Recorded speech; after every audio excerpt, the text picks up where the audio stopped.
So, starting as early as next year, nuclear operations will also be incorporated into joint drills between South Korea and the U.S. And North Korea is clearly not happy about that decision. Let's turn to Professor Brian Myers for more. Good morning, Professor Myers. Good morning.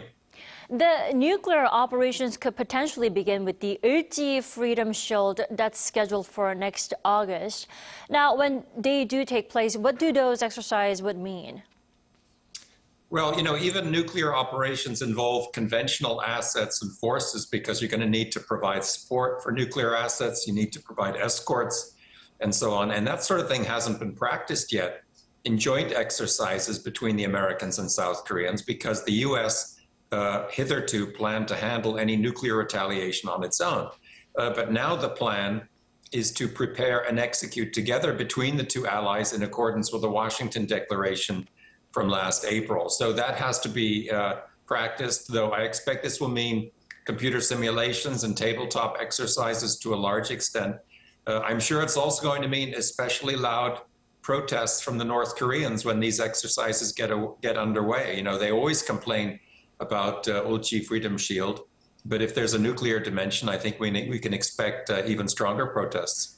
Definitely. On top of those nuclear operations, what's notable about this second NCG meeting is specifying the overall guidelines on how to deter and respond to North Korean threats. What would those guidelines actually look like then? Well, we're not getting much in the way of specifics, but, as your correspondent just reported, we're hearing keywords like, real-time leader-to-leader communication, the establishment of a crisis security system. My assumption is that there are different types of nuclear threat, different levels, and there are therefore thresholds that need to be defined. So I would think that guidelines are probably aimed at ensuring that the allies are on the same page in regard to the proper coordinated response to each scenario. Sure, detailing out those guidelines. Now, that goal is to do that by around June next year. That's within about 6 months. Professor Myers, why is there a rush? Well, the most obvious answer is there's a genuinely urgent nuclear threat here that the alliance needs to prepare for as fast as possible.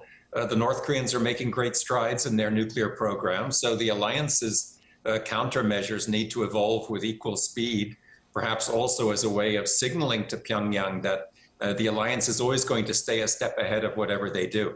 But I think it would be naive to think that a certain political motivation isn't at play here as well. Whoever the Democratic presidential candidate ends up being in the U.S. elections, he or she will need to be able to point to some good news on the foreign policy front, and heightening this kind of cooperation between the two allies can show the American public that things are being done in response to the North Korean threat.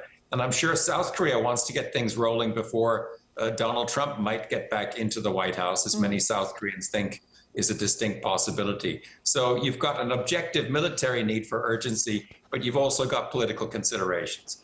Sure, political consideration. Also, considering the situations here on the Korean Peninsula. And a U.S. nuclear-powered submarine, the USS Missouri, also arrived here in South Korea this past weekend. That's also a show of the U.S. security commitment against the North's provocations, right?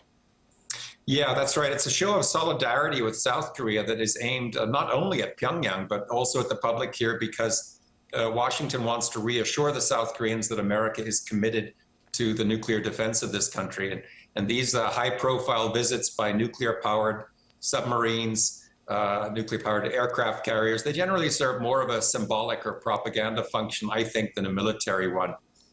Because needless to say, there's no great strategic value in letting the North Koreans know where the nuclear submarines are. But I think South Koreans, at least conservative South Koreans, have been favorably impressed by the frequency with which these vessels have been visiting the country. From the USS Nimitz, the submarine which was here just before the April declaration, to the USS Missouri last weekend, these events are becoming almost routine. Right. Professor Myers, we are learning that the North fired another ballistic missile into the, we don't know the location or the distance yet, but one more ballistic missile this morning, just less than an hour ago, and another short-range ballistic missile last night. Would you say both of those missiles were against the NCG meeting? Yeah, it's The North Koreans really do have a habit of firing short-range missiles right after the Allies make any kind of firm statements in regard to the nuclear threat. It's kind of an ironic punctuation mark that they like putting. But I think the North is going to keep conducting ICBM tests as well until it has demonstrated to the world that it has a reliable ICBM capability, by which I mean missiles that can be relied upon to strike targets in the continental U.S. Whether it's really planning to launch in the next 2 weeks, as Kim Tae-hyo suspects, is another matter. But I think, the South Korean government prefers to warn about a launch that ends up not taking place than to not say anything and then appear to have been taken completely by surprise if a missile is launched. Right, that's happened multiple times before. Professor Myers, thanks so much as always for your time. We appreciate it. Thank you for having me.